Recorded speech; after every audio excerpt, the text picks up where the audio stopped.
Good evening and a very warm welcome to all of you, to Dean Susan Kaiser, Interim Chancellor Ralph Hexter, President Laurie Patton, and Consul Venkatramana, a representative from the Indian Consulate in San Francisco. He's on his way but stuck in traffic thanks to all of the rain. So thank you all for your presence here this evening at this wonderful event. I'm chair of the Department of Religious Studies at UC Davis, and I'm delighted to open the celebrations to honor Mrs. Mohini Jain today.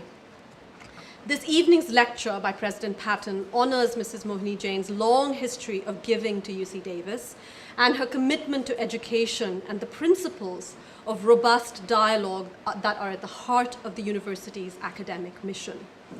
Mohini is a consummate and passionate advocate for UC Davis, an advocacy that has grown not only out of her long and deep history with the city of Davis and this campus, but equally because of how seriously we at UC Davis take our role as a public university in shaping the next generation of Californians.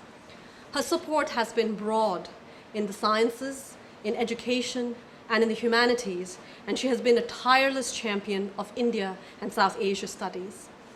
As an advisory member of the Religions of India initiative here at UC Davis, she has brought her unflagging energy, tempered by a steady thoughtfulness, to help us develop and integrate the study of the diversity of the Indian subcontinent, its religions, cultures, sciences, and arts into the educational mission of the university. It has been truly a pleasure, a privilege to know Mohini as a friend, a mentor, and a leader here at UC Davis. I am pleased to welcome our Dean, Susan Kaiser, and our Interim Chancellor, Ralph Hexter, to speak as well. And it's my pleasure to introduce Susan Kaiser, who is the Interim Dean of the Division of Humanities, Arts, and Cultural Studies. She has been at UC Davis since 1980 and is a faculty member of the Division of Textiles and Clothing and in the program in Gender, Sexuality, and Women's Studies, and is also affiliated with the Department of Sociology. Before I invite Dean Kaiser to the podium, I request that you silence your cell phones so that we are not interrupted during the proceedings. And please join me in extending a very warm welcome to Dean Susan Kaiser. Thank you.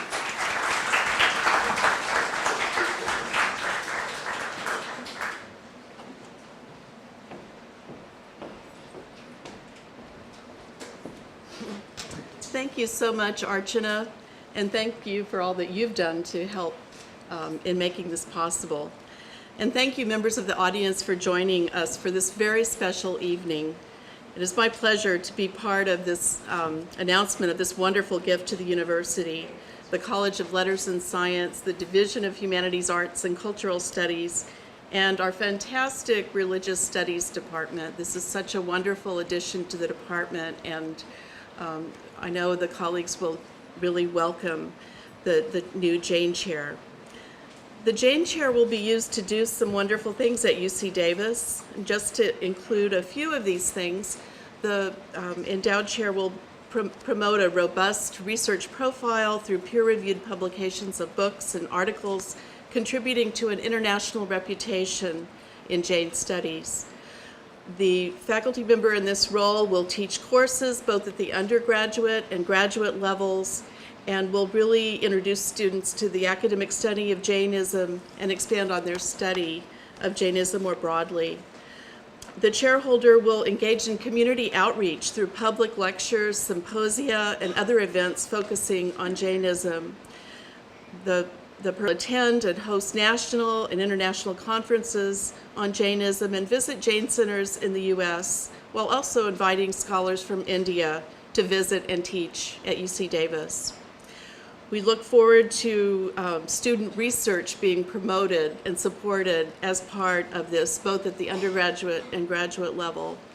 And the interdisciplinary collaborations that will help to occur with other departments and faculty across UC Davis will highlight activities of the Department of Religious Studies, but go far beyond.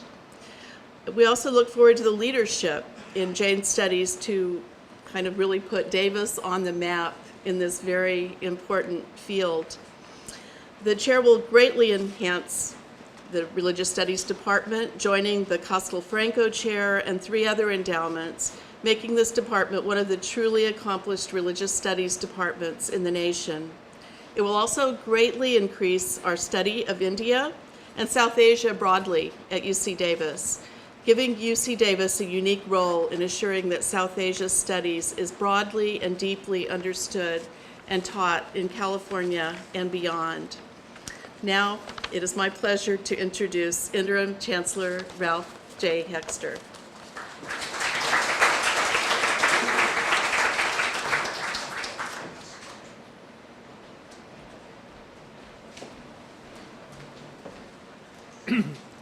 Thank you, Dean Kaiser. It's truly my pleasure and a privilege to introduce this evening's speaker.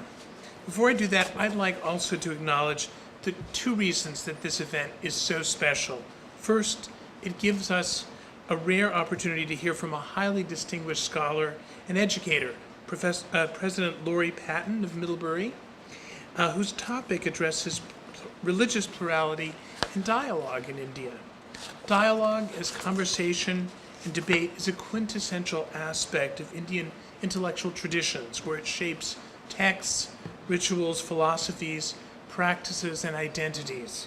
In her talk, President Patton will tell a story of how India's many multivocal religions have negotiated competing points of view, not only within their own traditions, but also with faith, traditions, and practices that are decidedly different.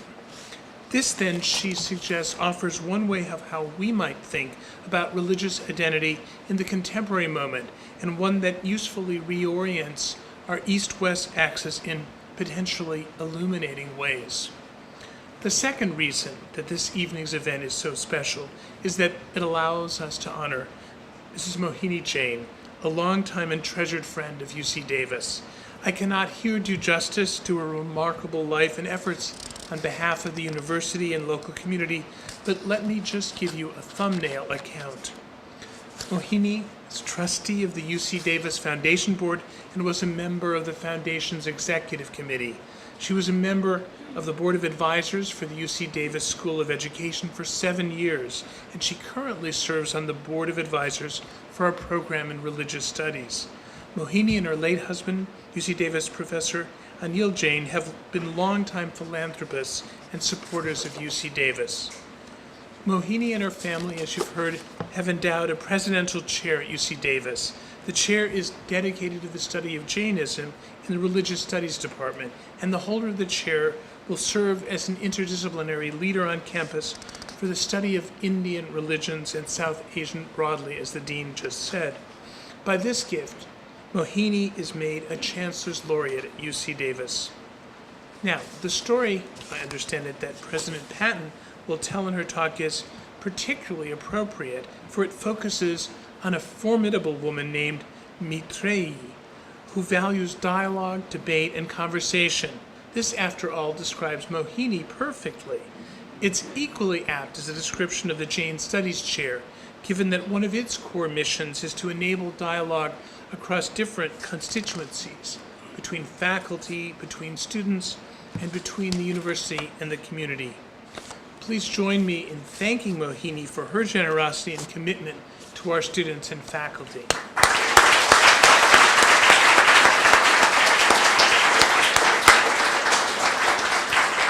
Now, as promised, I have the pleasure of introducing our speaker. Laurie Patton became the 17th president of Middlebury on July 1st, 2015. An authority on South Asian history, culture, and religion, she earned her AB from Harvard University in 1983 and her PhD from the University of Chicago in 1991. President Patton joined Middlebury after serving for 4 years as Dean of Duke University's Trinity College of Arts and Sciences and as the Robert F. Durden Professor of Religion. From 1966 to 2011, she served as a member of the faculty and administration at Emory University. She began her career at Bard College, where she was assistant professor of Asian religions from 1991 to 96. President Patton is a superb choice of speaker for this occasion. I know you are as eager to hear her talk as I am. Please give President Patton a warm welcome to UC Davis.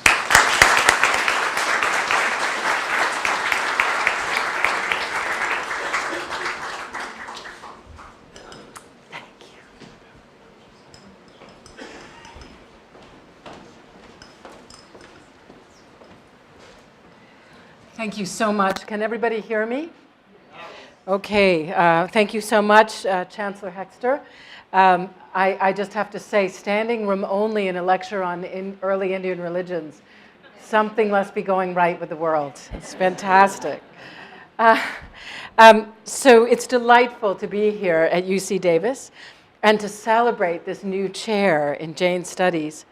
I want to thank Archana Venkatesan, the planning committee, the wonderful members of the department, Chancellor Hexter, as well as, most importantly, the donor, Mohini Jain, whose hopes for the chair are so deeply synchronous with my own for the world, a broadening of the minds and a renewed focus on dialogue and peace.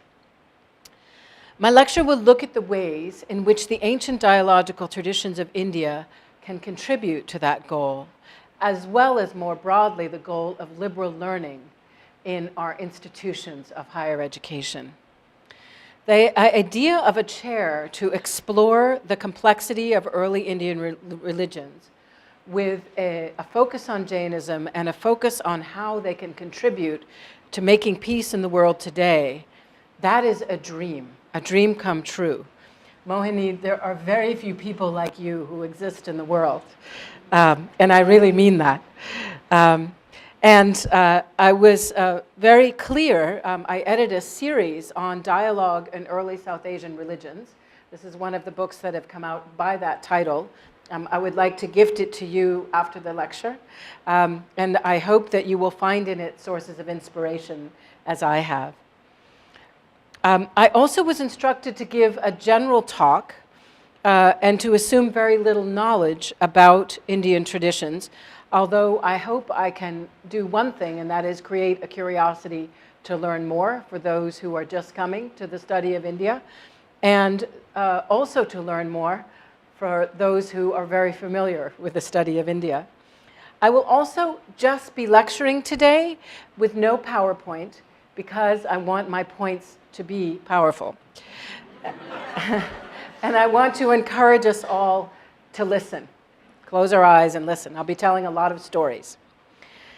So let me begin with Maitreyi's moment, or dilemma, the title of this talk.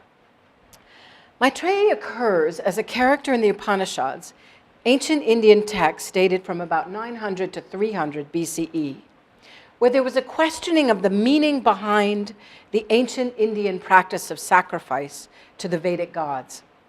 Vedic gods were honored in the Veda, or texts of knowledge, and these were handed down orally, and they guided sacrificial rituals. But the Upanishads instead focused on philosophical meanings behind the power of the ritual, and particularly the power behind the word, which was called Brahman, the force that united all things. As the well-known story from Brihadaranyaka 2:4 goes, the sage Yajnavalkya had two wives, Maitreyi and Katyayani. Excuse me. Of the two, Maitreyi was the woman who took part in philosophical discussions. And one day, as her husband was preparing to undertake an even further mode of renunciation, he said to Maitreyi, "I'm about to go away." Excuse me, I've got a cough. "So come, let me make a settlement between you and Katyayani, my other wife." And Maitreyi replied, "No, I want to possess your wisdom. I don't want to possess your worldly goods." And Yajnavalkya said, "Wisdom is the only thing that will make you immortal. In fact, wealth will not. And you've always been my favorite wife, and so therefore I will teach you about Brahman, the force that unites the world, and how our individual souls, our Atmans, are connected to that force." Yajnavalkya then goes on a long discourse about Brahman with Maitreyi, while the other co-wife, Katyayani, is looking on. Katyayani, in the ancient Upanishad, is banned from the discourse. She remains the opposite of all that Maitreyi thinks about as a philosopher. And Maitreyi is caught up in the inspiring and creative force. He teaches her, you should not think about loving a wife because one simply loves a wife. Loving the wife is because one loves Brahman. Katyayani stands doubly removed as they speak about the family and exclude her at the same time. She only appears again at the end of the Upanishad as a mother of many sages. But in the 21st century hands of a contemporary female playwright and Sanskritist, and a colleague of mine, we see another theme emerge. Asha Gurjar writes a play in Sanskrit in the 21st century that gives a new twist to the story. In her play, there is a great dialogue between Katyayani and Maitreyi as co-wives, and Katyayani challenges Maitreyi as to the better form of wisdom. Prajnam katam vartate, asks Katyayani, how does wisdom grow? And Maitreyi begins by explaining, kind of condescendingly, about Brahman and Atman and all those wonderful things. And Katyayani interrupts her discourse, which sounds an awful lot like the husband's, and says, Data patanam prajnam vartate. Pots and pans. From pots and pans, wisdom grows. Maitreyi thinks at first that Katyayani is just saying a lot of other places where Brahman could be found, and praises her. But then Katyayani responds, Na shakalpam janasi, you don't understand my intention. And she goes on to argue that there's a difference between contemplating Brahman and supporting those who contemplate Brahman. I cause you to grow and prosper, says Katyayani to Maitreyi. You don't grow by yourself. They enter into a long debate where Katyayani engages Maitreyi by describing every piece of household work that she performs. And Maitreyi keeps making it into a teaching, but Katyayani roundly rejects all of it. In the end, Maitreyi must admit defeat, that the superior household work of supporting Maitreyi is in fact the better path, and asks to bring firewood and places it at Katyayani's feet. This is the sign in ancient India of someone who has been defeated in a verbal contest. And this gesture is all the more significant because it's the act of household maintenance, something that Katyayani has been doing the whole time, and the thing that she is pressing Maitreyi to remember in the first place. Again, what I just told you, just to make sure you all get your heads around it, is a contemporary 21st century dialogue between two women about the labor of women written in Sanskrit. Just make sure you got that. So I'm going to avoid the tempting comparisons to Martha and Mary in the New Testament, and instead remark on several interesting ideas that our playwright, Asha Gurjar, has conceptualized. She told me that she was interested in creating a situation that we know must have existed, but only had seeds, bijas, about. Veda is filled with these little seeds of thought, and I'm not necessarily assuming a traditional feminism way of interpreting, but I'm simply bringing up what might have been forgotten by the tradition. The small mention of Katyayani is an invitation for Asha Gurjar herself to reimagine. The Veda, the ancient texts themselves, invited me to do this. In other words, ancient texts have intentions. And as she goes on to say, the Sanskrit term sapatni or sahapatni, the co-wife situation, is also the more general term for any rivalry. So I am writing about any human situation of rivalry. We must use the ancient world to help us today. For in rivalries, we can find our different identities, and we can find that they can coexist. We can be uncomfortable and devoted at the same time. Asha saw in the earliest textual traditions of India a resource for reinterpreting the value of friendly rivalry as a way of holding multiple religious identities in tension, but in productive tension rather than destructive tension. I want to suggest here that what my friend the playwright was doing was finding resources in her own tradition for critical liberal learning. Let me turn now how I define the characteristics of this learning and why it is my deep belief that Indian dialogical traditions can help us with this task. Let me begin by defining some terms of how liberal learning can help us with difference. The three terms I use to talk about liberal learning in the 21st centuries are integration, adaptation, and innovation. Integration is finding a place for our knowledge in the world. Some of you here are old enough to remember the movie The Graduate. And the reason why that's sad is because the young man who's just graduated, doesn't have a place for his knowledge in the world. And the plastics, go look at plastics scene, doesn't help either because he's not interested. There's no place for his knowledge in the world. Adaptation is the ability to turn on a dime, the use of synthetic and analytical skills to move across a number of spheres. And innovation is the use of knowledge to discover new laws, particularly in the 21st century, new laws of information. These skills are also dispositions. Integration, adaptation, and innovation are things we do as well as things we should know about.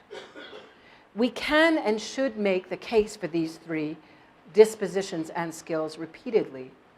And while it seems like a self-evident case in this audience of like-minded people, these skills are not necessarily ones that the world will always embrace. No matter how many now CEOs talk about how wonderful it is to be liberally educated, in the end, we need to convince every single employer that this is the case. We must educate also for dispositions and forms of employment and skills that we ourselves cannot even imagine.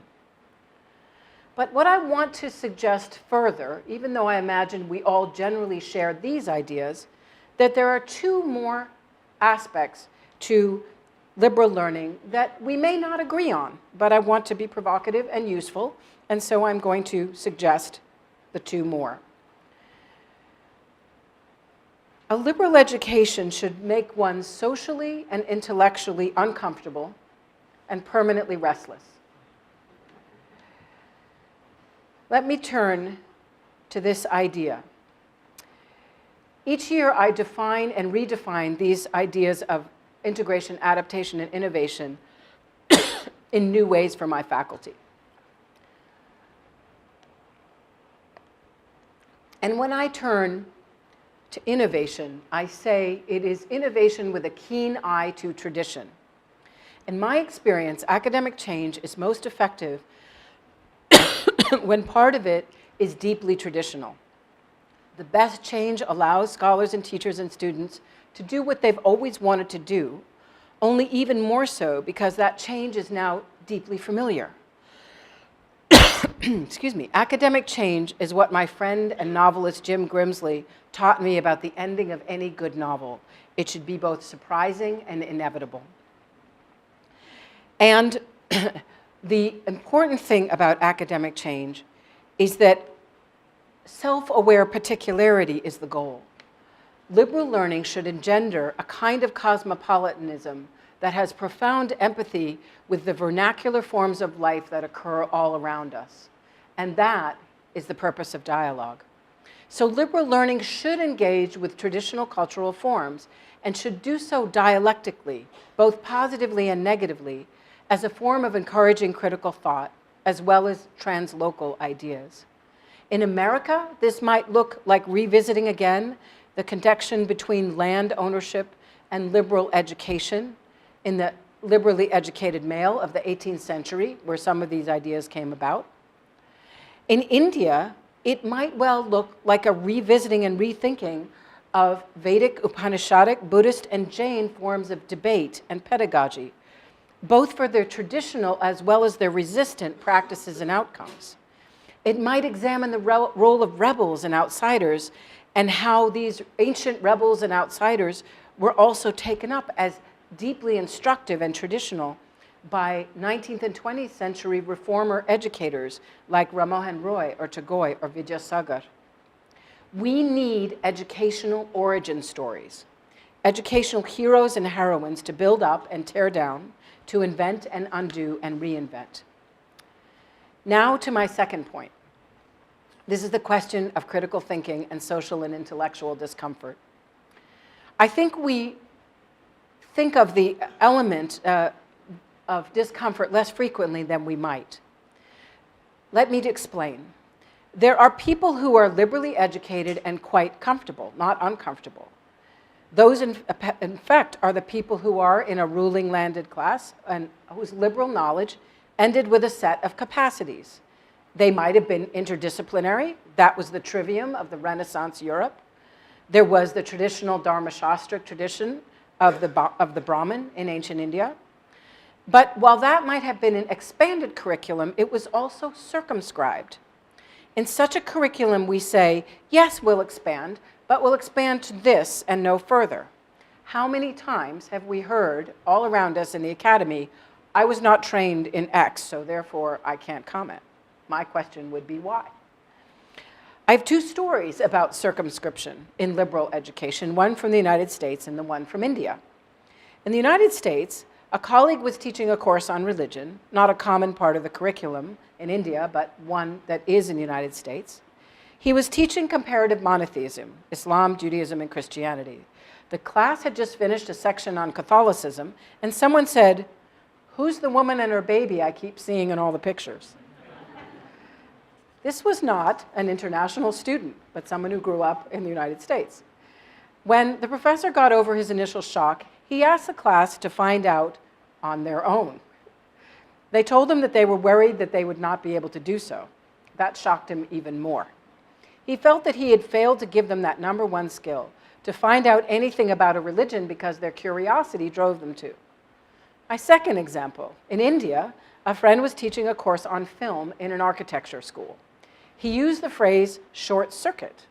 He asked how many of them knew what a short circuit was and what caused it. No one raised their hands, so he told them to go and find out. You'll be designing and building buildings that will have internal wiring, he said. You should know what a short circuit is.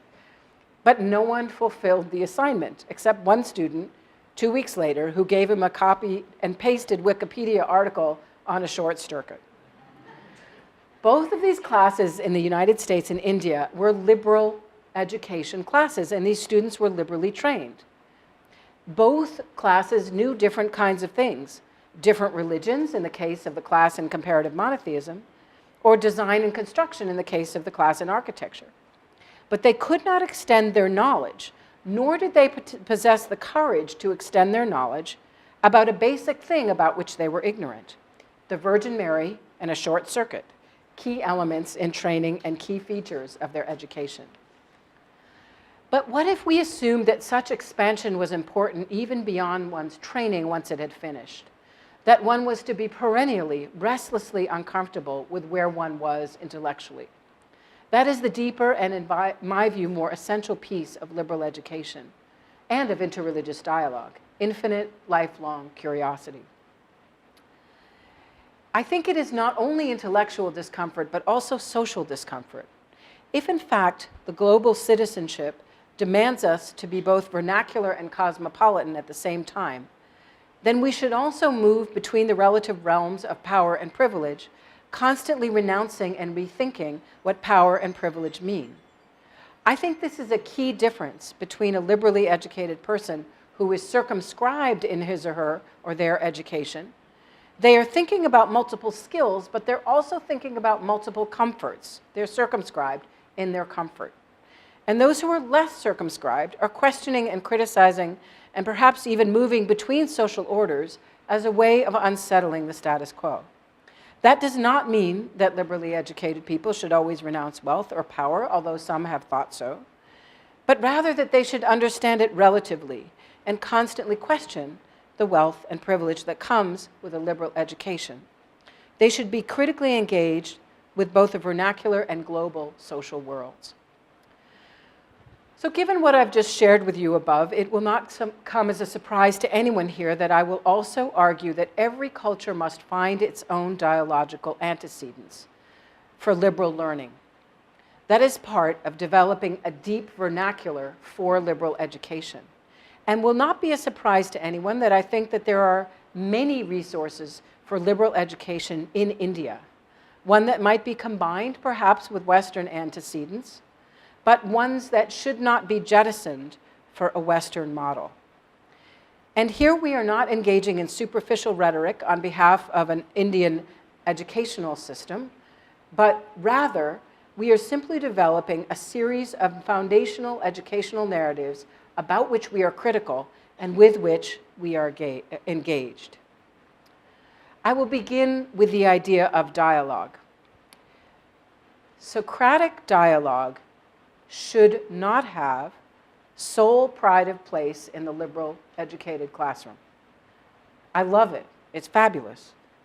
But dialogue and difference has been a part of so many other cultures, and we very rarely use that form of dialogue as constructing our classrooms. What if we did? I've been working on a project for the last several years called Sammukam, which looked at the questions of the dialogical in Indian thought. There are many kinds of dialogues in Sanskrit sources, as there are in Western, many of which may shut down dissent or preserve the status quo. Some are open-ended, some are not. In his book, The Argumentative Indian, Amartya Sen has brought to attention to India's long tradition of accommodating diversity through public discourse and debate. The toleration of diversity, according to Sen, has explicitly been defended by strong arguments in favor of the richness of variation, including fulsome praise of the need to interact with each other and the need for difference. We don't tolerate difference, we actually need it, like we need difference in biodiversity, like we need difference in barter and trade. In many dialogues in early India, the dialogical samvada genre engages the difference between two characters and their viewpoints by offering a perspective that transcends the difference between the characters and leaves the outcome of the debate to some extent open-ended, thereby accommodating both perspectives. Not all dialogues do this. Some are quite doctrinaire and ideologically closed, but many are mysteriously, intriguingly, temptingly open. And I think they exemplify those virtues of adaptation, integration, and innovation with which the liberally educated global citizen can negotiate religious difference. Let me begin with a story from the ancient Chandogya Upanishad, which tells how knowledge came to the sage Satyakama. A young boy said to his mother, "I'm going to study the Vedas. Tell me the name of my father and my caste." The mother was not a married woman, and in India, the child of a woman who has not been married is considered an outcast. He is not recognized by society and is not entitled to study the Vedas. So the mother said, "My child, I do not know your family name. I was in service. I worked and served in different places, so I don't know who your father is. But my name is Jabala, and your name is Satyakama." The little child went to a sage and asked to be taken as a student. The sage asked him, "What is the name of your father, and what is your caste?" The boy repeated to him what he'd heard from his mother. The sage at once said, "No one but a Brahmin could speak such a damaging truth about himself. You are a Brahmin, and I will teach you. You have not swerved from the truth." So he kept the boy with him and educated him. Now come some of the really interesting, peculiar methods of education. The teacher gave Satyakama 400 lean, emaciated cows to take care of and sent him to the forest. The teacher told him to come back when he increased the herd to 1,000. After a few years, Satyakama heard a big bull in the herd saying to him, "We are 1,000 now. Take us back to your teacher. We're done. And when you do, I'll teach you a little bit of Brahman." "Please keep speaking," said Satyakama. The bull said, "The east is part of Brahman, so is the west, so is the south, so is the north. And go to the fire. Fire will also teach you something about Brahman." Fire is culturally very powerful in ancient India, and so Satyakama started for his guru's house, and in the evening he performed his sacrificial offering, honored the fire, and asked the fire to speak to him. And the fire too spoke to him about Brahman. He continued on his journey, and he asked a swan where he was directed by the fire. So too the swan taught him, and finally a water bird, another water bird, taught him. And when he arrived finally at his teacher's place and presented it before his teacher with due reverence, the 1,000 fat, beautiful cows, the teacher then looked at him and said, "Satyakama, your face shines like a knower of Brahman. Who has taught you?" "Beings other than human have taught me," said Satyakama. "But now I wish that you could teach me, sir, for I have heard from men like you that knowledge which is learnt from a teacher alone is the supreme good. And so his teacher taught him everything he knew. I mention this first story because it ends with the ultimate knowing of Brahman, although it is a very realistic representation of learning. Satyakama's task is multidisciplinary in that no single source can teach him about Brahman. That's what we hear from the sociologist Mark Thompson about the clumsy solution. There is no elegant silver bullet. There is only a clumsy solution.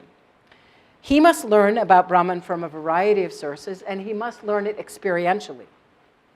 And the real integration of knowledge involves work with his teacher.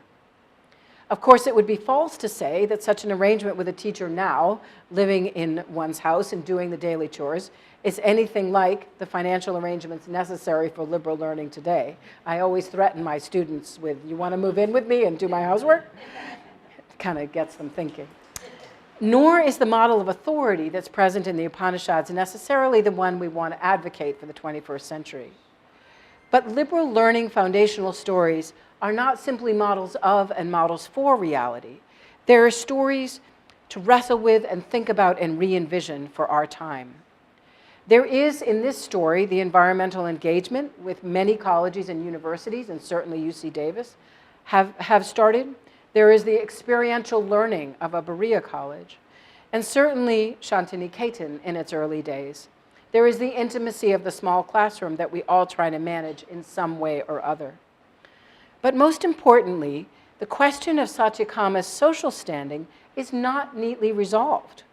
Satyakama and his mother are both straightforward in their lack of high status and lack of a known father. He is required to present a lineage, and yet he lacks one. Perhaps that's the most interesting thing about this foundational story of liberal learning, that the liberal learner in the 21st century should never be hereditary, should always be questioned and questioning about his or her own lineage, and have wondering as a fundamental part of the learning process. Another foundational story, a character I suggest, and I hope that you all go look it up if you don't know it, is that of Karna in the great Indian epic, the Mahabharata. Like Satyakama, Karna's lineage is ambiguous. He is an essential combination of intellectual and material generosity, as well as social discomfort. In the great war between the Pandava and the Kaurava brothers, Karna is on the side of the Kauravas, even though he is the illegitimate half-brother of the Pandavas. So he is doubly illegitimate. He is the son of Surya, the sun god, invoked by his mother Kunti before she even had a legitimate husband. One part of the illegitimacy is this, and the other is that his half-brothers are his secret enemy. And his education, the story of his education, gets off to a rocky start because he cannot prove his lineage. He is refused by his own family teacher and must go to another teacher in order to learn the arts of war. And even then, his identity is in question. When his teacher is sleeping on his lap when they're taking a break, he is stung by an insect, and Karna is, and physically endures the pain so as not to wake his teacher. Very pathos-filled moment.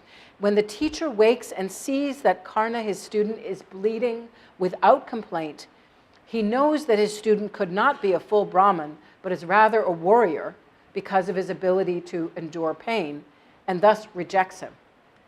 But only after Karna demands from him one weapon in return. And there's this beautiful line in the epic where he says, "You too, my second teacher, will abandon me." And we all know what it's like to have a teacher abandon us or worry that a teacher will abandon us. So I want you to give me just one weapon in return.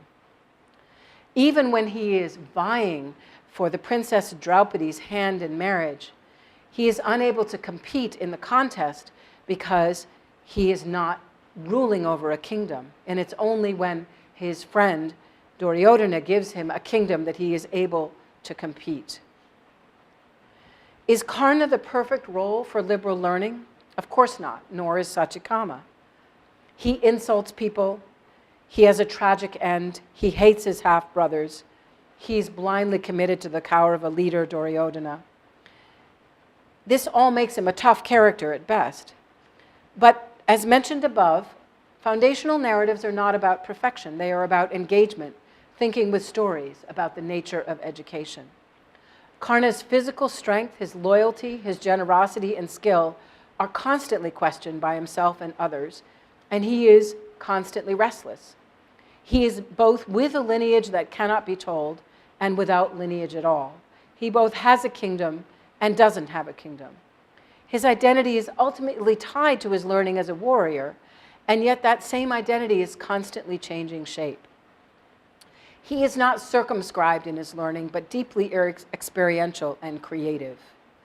And he is always constantly questioning the status quo of his enemies, the Pandavas, who are the good guys in the narrative if you superficially read it. Therefore, his generosity, restlessness, and overall movement make him a fascinating figure for the liberal learner. A Buddhist story from the textual tradition called the Nikayas also characterizes some wonderful elements of liberal learning in the 21st century. It is from the Digha Nikaya, and it is about the well-known and slightly arrogant Brahmin Sonadanda. The story goes like this. After hearing reports that the Buddha is a fully enlightened being, Sonadanda decides to go and see for himself and test him. On his way, however, Sonadanda begins to have concerns that he will not be able to answer the Buddha's questions and will consequently lose his reputation. His doubts recur when he is in the presence of the Buddha, who, reading his mind, questions him about his own field as a teacher of the three Vedas, asking him about the qualities of a Brahmin. At first, Sonadanda lists 5 qualities: being well born on mother's and father's side, a scholar versed in mantras, handsome and pleasing, moral and wise. That is a great list, but as we shall see, it is also part of a circumscribed curriculum in that it has limitations and may not be able to move between spheres.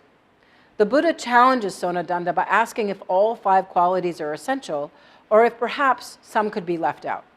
Sonadanda agrees that not all 5 are equally necessary, and the discussion carries on until only 2 qualities remain: morality and wisdom.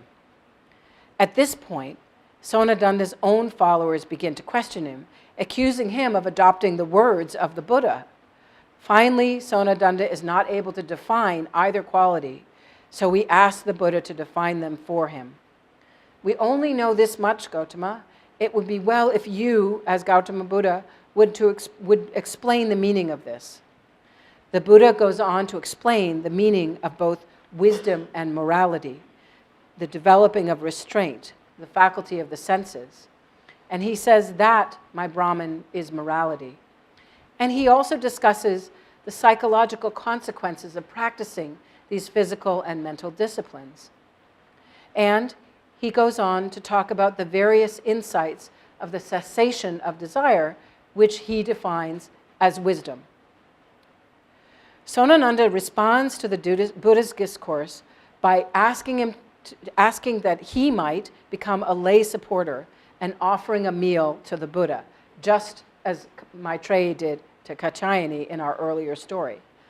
After their meal, Sonadanda sits on a stool beside the Buddha and says, "You are my teacher, but I still have concerns about my reputation," he says. "If when I have gone into the assembly I were to rise and salute you, my company of Brahmins would despise me. In that case, my reputation would suffer, and if a man's reputation suffers, his income suffers." He then explains, very good for the Contemporary Academy, right? He then explains that although he acknowledges the Buddha's superiority in private, he will not rise to greet the Buddha in an assembly, nor will he bow at his feet in public. Instead, when he joins his palms or takes off his turban, the Buddha should take it as if Sonadanda had shown his full respect. This story concludes with the Buddha accepting this and delivering a talk on the Dharma, which delights his new secret and not so secret disciple.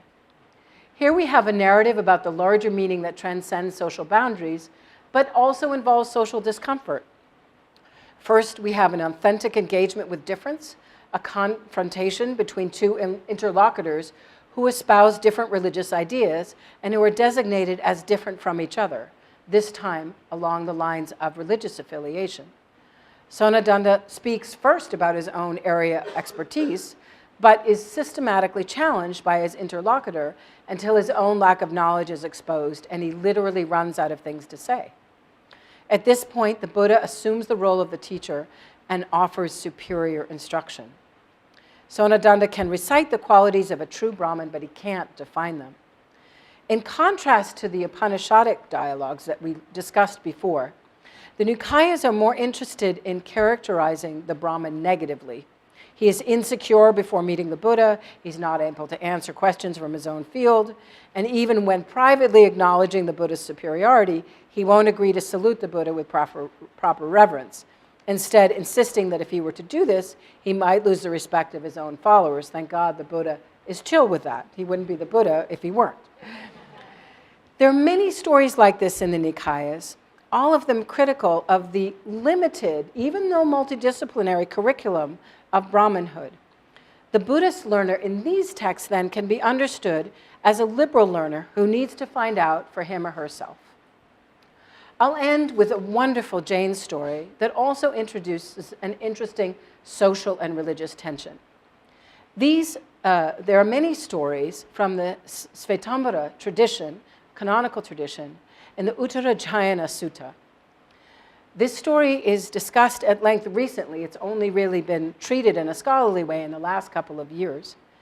And it's from a genre of stories where renunciation, leaving the world, was negotiated by families. The dialogue takes place between a father who was an observant Brahmin who focused on Vedic rites and his two sons. The two sons came to remember all of their past lives, very similar to what the Buddha does. And in those lives, they had performed austerities and self-restraint. They decided to approach their father and tell him that they understood that this life, worldly life, is ephemeral, filled with too much uncertainty and not long-lasting. They take no pleasure in householder life and tell him that they are going to become renunciants immediately. The father tries to change their mind and tells them that those who know the Vedas have declared that people who do not stay in this world and reproduce are never going to the higher world either. So they should stay, focus on their sacrifice, offer food to priests, have sons, enjoy domestic life. The father tells them only when their own sons, his grandsons, are ready to take over the household should they become renunciants. Don't become a renunciant too early. The sons reply, no, that worldly pursuits have no ability to shelter a person in the end, and your arguments are not persuasive. The father tries to tempt them with offers of wealth and women and family, and the sons hold fast and say that such pleasures do not help in the practice of dharma. And they instead look forward to developing their virtues while roaming freely and begging for food, permanently restless. Next, the father gets more philosophical and argues that the soul is merely the product of the body that arises with the soul and perishes with it, and therefore any attempt to vanquish the body is vain and misguided. And the sons reply, no, the soul is indeed eternal, and yet it is now bound by the fetters of worldly existence. And here's the changing point in the story. The father then assumes the role of the student and says, I will be your student now. What are the fetters of worldly existence? And the sons tell him, the world is fettered by death and old age and disease, and only a life of renunciation can cure this. The father then asks, in a very pathos-filled moment, could they just delay a little while so that they could live together as a family before they go into the forest? But the sons refuse, saying they should renounce altogether and become ascetics together immediately. Then they depart for the forest, and the father is left alone without a family. And as a result, as he has pondered this dialogue, he becomes convinced by his son's arguments and follows his sons into the forest and becomes a renunciant himself. They become a family together of renunciants. This is a compelling story about the ways in which discomfort interrupts a family in dialogue about controversial subjects.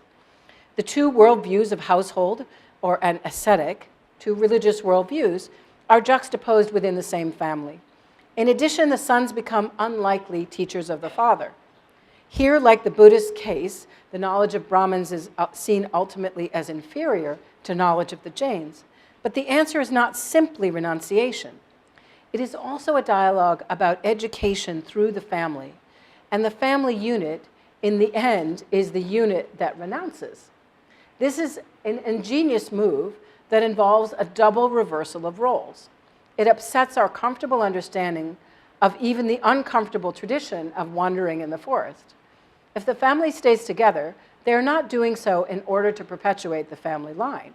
They are in a permanent state of restlessness as wandering ascetics, and at the same time, they are in permanent relationship to each other as a family. The sons teach the father about questioning the Brahminical status quo, and the father then joins the family. Even though renunciation is said to disrupt the family, it does the opposite in this case. So let me end by thinking about the broadening of our frames that these Indian narratives can give us, new ways of thinking about religious difference and about education. I think Socratic dialogue worked for the new neoclassical Jeffersonian free landholding families of 18th century America. But I think these previous examples from ancient India might work for the new liberal learning colleagues in universities in the 21st century. One might think also in a generative way of the griot dialogues of Western Africa, of the Sanhedrin dialogues in the Talmudic tradition in Israel, of the Irish poetic dialogues in ancient Ireland, or even the reinvigoration of liberal learning in the American inner cities. Why not utilize the poetry dialogues sponsored by CityLore and Poets House in collaboration with the Urban Word, a series of teen-based intergenerational workshops, presentations, and community dialogues that utilize contemporary and traditional poetic forms, performed poetry, including rap, spoken word, African Jali or griot praise poems, Muslim prayer calling, and Puerto Rican improvised decima. These are all forms of dialogue that could engage audiences and communities in a new form of liberal learning for the 21st century. India, in its complexities and ambiguities, can help us rethink liberal learning. Satyakama was learning from multiple sources in nature. Karna struggles with social alienation and identity. Sonadanda struggles with prestige, privilege, and enlightenment all at the same time. And the Jain family upsets traditional definitions of family and renunciation even as they fulfill them. All of these are 21st century issues, and almost all of them hold multiple identities in creative tension with each other. And Maitreyi and Katyayani, in their 21st century Sanskrit incarnations, are encouraging us to continue questioning in friendly, committed, affectionate rivalry. Far from ancient ossified stories, then, these dialogical traditions give us seeds of thought which are strikingly helpful to the educational challenges of our time. Maitreyi's moment is that she is made uncomfortable by Katyayani's questioning, and thus we can find in their narrative the seeds of restlessness and curiosity which characterize the best liberal learning of today. Thank you very much.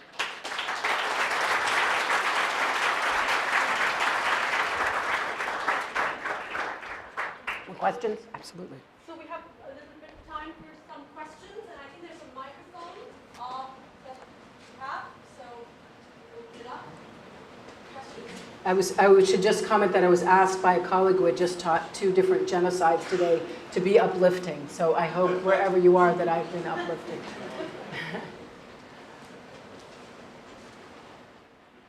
Yes. Mark?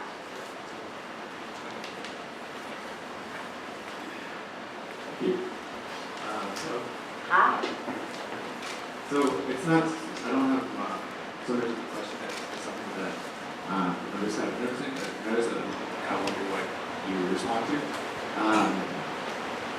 So the kind of the theme behind what you're saying and my own like experience and understanding of like the scholarly pursuit of understanding religion, I suppose. Scholarly pursuit of what?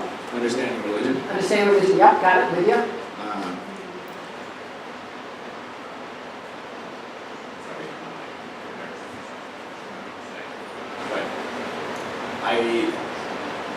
but what you were saying about liberal education and the value of diversity and these things, I just like, I'm afraid to say this because I don't mean it as like an insult or anything, but it's just like there's kind of contradiction with that attitude and activities of just the academy. Like for instance, I keep, I haven't been that much up to date with the religious studies department, but for example, I know that when people are hired, they're usually specialists in one religion, one particular religion, one particular field.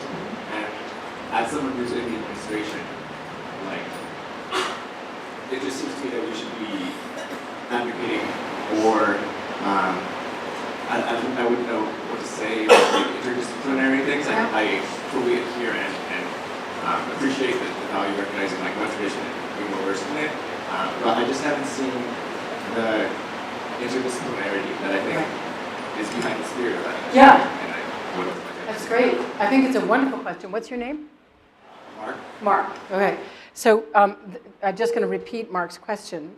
It's about, if I understand it, you wanted to wonder with me, as an educator as well as a religious studies scholar, about hiring practices and whether they're as diverse as I want to celebrate in my lecture. Does that get at your question? Okay, great.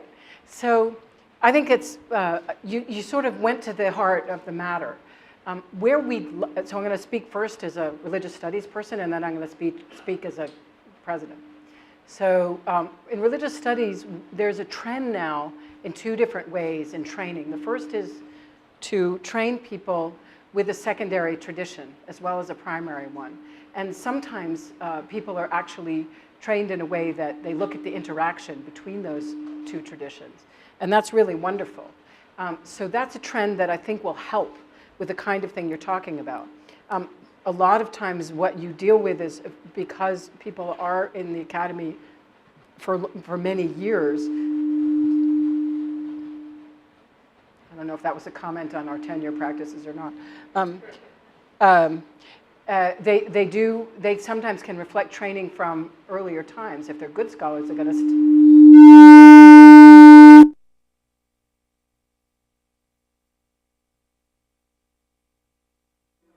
Okay, I wonder. That's my problem, is I'm too restless.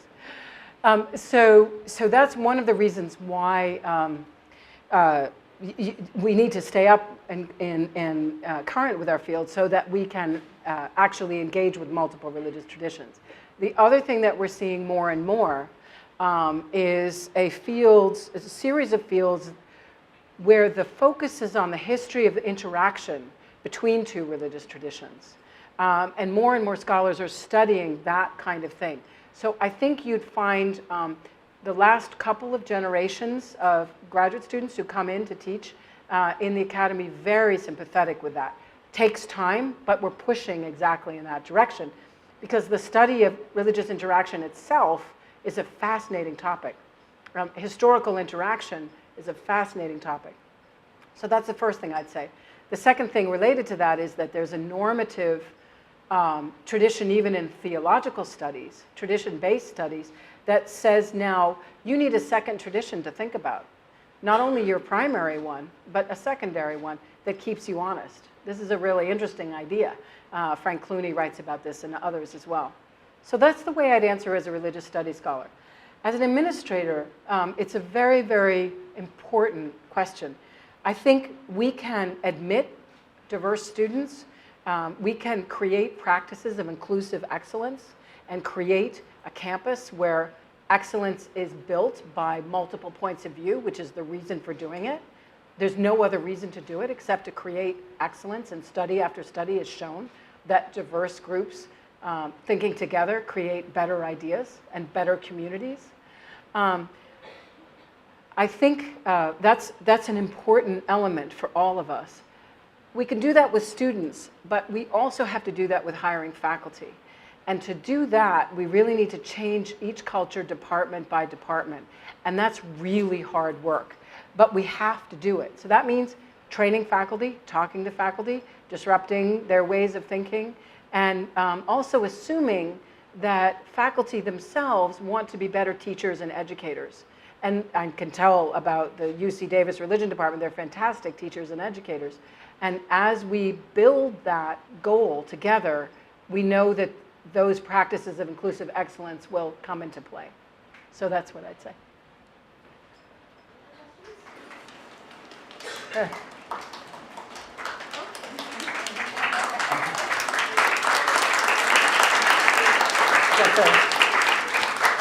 Is that the end? All right. See you soon. Yes, let's do this. Okay, we're fully done. Do you need this? No. Okay, great. I'll just move over.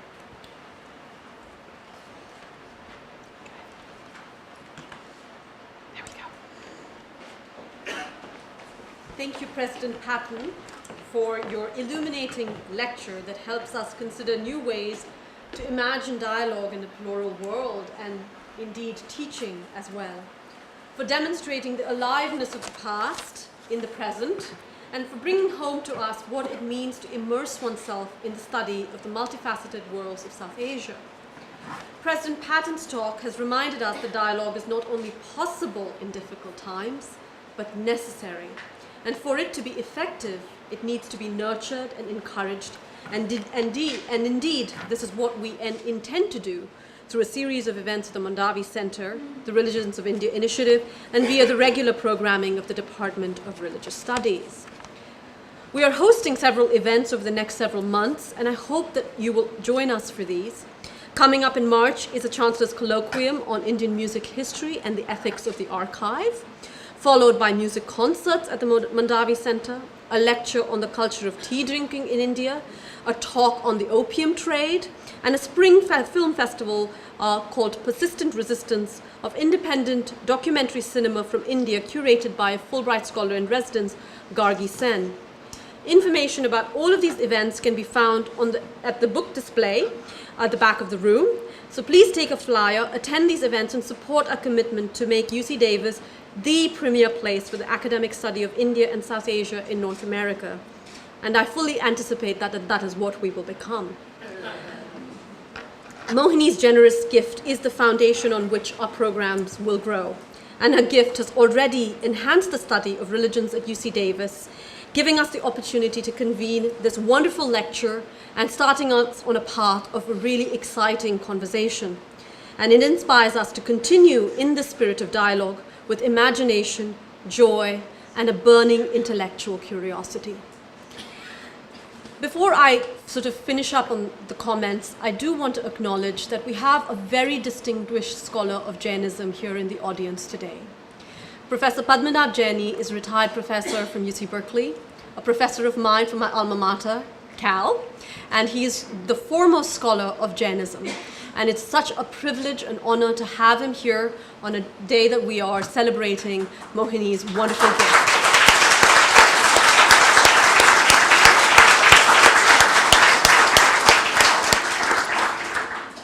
An event such as this cannot take place without the tireless and often invisible effort of the staff that work ever so effectively to ensure everything unfolds seamlessly. In particular, I want to acknowledge Jennifer Voigt and Crystal Masuda from the Dean's Office, Marissa Rubin, who designed this gorgeous poster, and Dorian Signori of the Languages and Literatures Department for all of the work that she does. Their attention to detail and their truly formidable efficiency is an inspiration and something that we should really remember. Thank you to these marvelous women.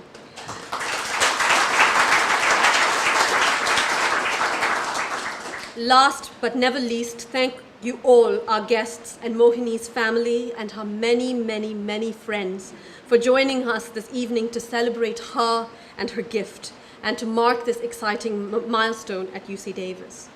We know that this is only the beginning, and we look forward to seeing you at our many more events that we will host. Thank you for coming, and have a wonderful evening.